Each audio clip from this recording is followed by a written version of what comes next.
रुद्राक्ष को लेकर कई कहानियां प्रचलित है, मगर सबसे रोचक कहानी रावण को लेकर है। इसी पर हमारे साथ बात करने के लिए ज्योतिष आचार्य प्रतीक मिश्र पुरी जी है। बहुत बहुत स्वागत है आपका तिलक पत्रिका पे।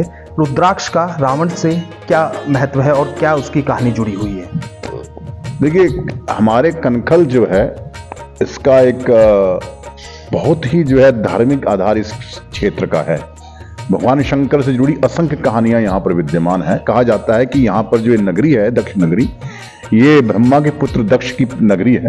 भगवान शंकर की यह ससुराल है। माया जो थी, जो भगवान शंकर की पत्नी जो है सती थी, वो जब उनको अपने जो है पिता के यहाँ उनको निमंत्रण प्राप्त नहीं हुआ, तो उन्होंने गुस्से में आकर अपने शरीर को जो है देहाग्नि को अपनी जो है प्रज्वलित करा और अपने शरीर का उन्होंने नाश कर दिया, दग्ध कर दिया। उनके दग्ध शरीर को भगवान शंकर जो है अपने कंधे पर उठाकर पूरे जो है ब्रह्मांड के अंदर विचरण करने लगे। तो जो ब्रह्मांड में उनके शरीर के जो अंग गिरे, जो कि माया के रूप में थे, उनकी शक्ति जो है वहां पर प्रज्वलित हुई। लेकिन पृथ्वी के ऊपर उनके जो शरीर के अंग थे, जो दग्ध हो गए थे, वो अंग जहां जहां गिरे वहां से शक्ति की उत्पत्ति हुई।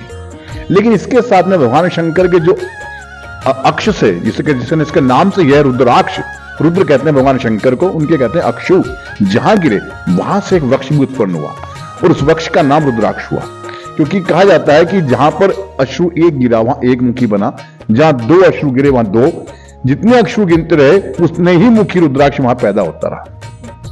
इसमें सबसे महत्वपूर्ण है कि जो एक मुखी रुद्राक्ष है वो सबसे महत्वपूर्ण है, और उसकी जो है गणना जो है वो कहा जाता है जैसे भगवान कृष्ण के पास में स्मंतक मणि थी, उसी प्रकार जिसके पास सही में असली एक रुद्राक्ष होता है वो व्यक्ति जो है इंद्र के समान वैभवशाली होता है। इसी प्रकार से कहा जाता है कि जब भगवान शंकर की उपासना जब रावण ने करी, भगवान शंकर ने प्रसन्न होकर उसको जो है आदि रुद्राक्ष उनको प्रदान किए। वो ऐसा ब्राह्मण पूरे संसार के अंदर था जिसके पास जो है आदि रुद्राक्ष थे। वो किसी के पास नहीं हुए, किसी भगवान के पास, किसी देवी के पास, किसी देवता के पास ये आदि रुद्राक्ष नहीं थे। ये आदि रुद्राक्ष 1 से लेकर 11 मुखी तक के रुद्राक्ष थे। भगवान के देने के बाद उसने अपने गले के अंदर उनको धारण किया और उससे वो संपत्तिवान, वैभवशालीवान हुआ। जो एक मुखी रुद्राक्ष था उसका जो है वही अमृत जो है कराता है। बाकी 10 उसके जो रुद्राक्ष थे वही दशानन इसलिए कहलाता है कि 10 मुख उसके थे। हर एक मुख के अंदर उसका एक एक रुद्राक्ष पड़ा हुआ था। उसके बाद जो है जब हनुमान जी ने अशोक वाटिका के अंदर प्रवेश किया, तो वहां गुप्त रूप से रखे रुद्राक्षों को उन्होंने जो है समुद्र में डाल दिया। उसके बाद समुद्र से भगवान के पास वो शंकर के पास वापस आ गए रामेश्वरम की स्थापना के बाद में। तो वो रावण जो है वैभवशाली, उसका जो है अंत हो गया, उसकी वैभव का अंत हो गया। इसमें एक बात है कि कुछ महिलाएं भी रुद्राक्ष को धारण करती हैं, और ग्रंथों के अंदर विशेष लिखा हुआ है कि यदि महिलाएं इसको धारण करती है तो पति से सेपरेशन हो जाता है, क्योंकि इसकी उत्पत्ति जो है सेपरेशन से ही हुई है। जब माता पार्वती का अपने पति के साथ जो है विक्षोभ हुआ, उनका जो है संपर्क बिल्कुल कट गया, तब इस वृक्ष की उत्पत्ति हुई है। अगर जो महिलाएं इस रुद्राक्ष को धारण करती हैं, प्राय उनके पति के साथ संबंध अच्छे नहीं होते और वो जो है संबंध खराब हो जाते हैं। अतः कहा जाता है जिन महिलाओं को विवाह नहीं करना, जो साध्वी हैं या जो व्यक्ति साधु है, उसको रुद्राक्ष का धारण करना चाहिए। सन्यासी को बहुत अच्छा कहा है उसको धारण करने के लिए।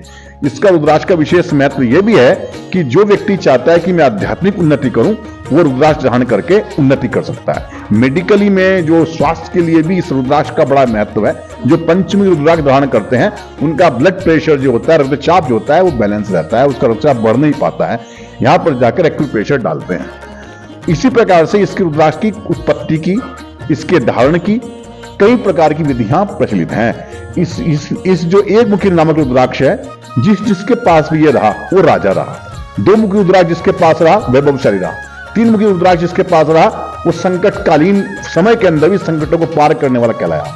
इसके बाद 11 मुखी रुद्राक्ष रहा, उसको सब वेद इत्यादि, उसको वामांग सब जितने थे वो सब कंठस्थ हुए। उसको सप्त ऋषियों से भी कहानी प्रचलित है रुद्राक्ष को लेकर, आखिर क्या है वो कहानी?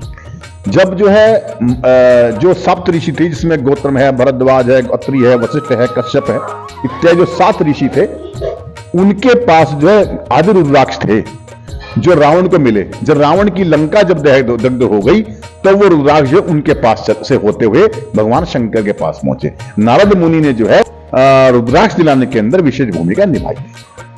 बिल्कुल, जिस तरह से प्रतीक मिश्रपुरी जी ने बताया है, रुद्राक्ष का हमारे जीवन में काफ़ी महत्व होता है और रुद्राक्ष धारण करने से भगवान शिव की हमें कृपा प्राप्त होती है। देश के पहले धार्मिक चैनल तिलक पत्रिका के लिए कैमरामैन हरीश कुमार के साथ मैं आशुष शर्मा, हरिद्वार।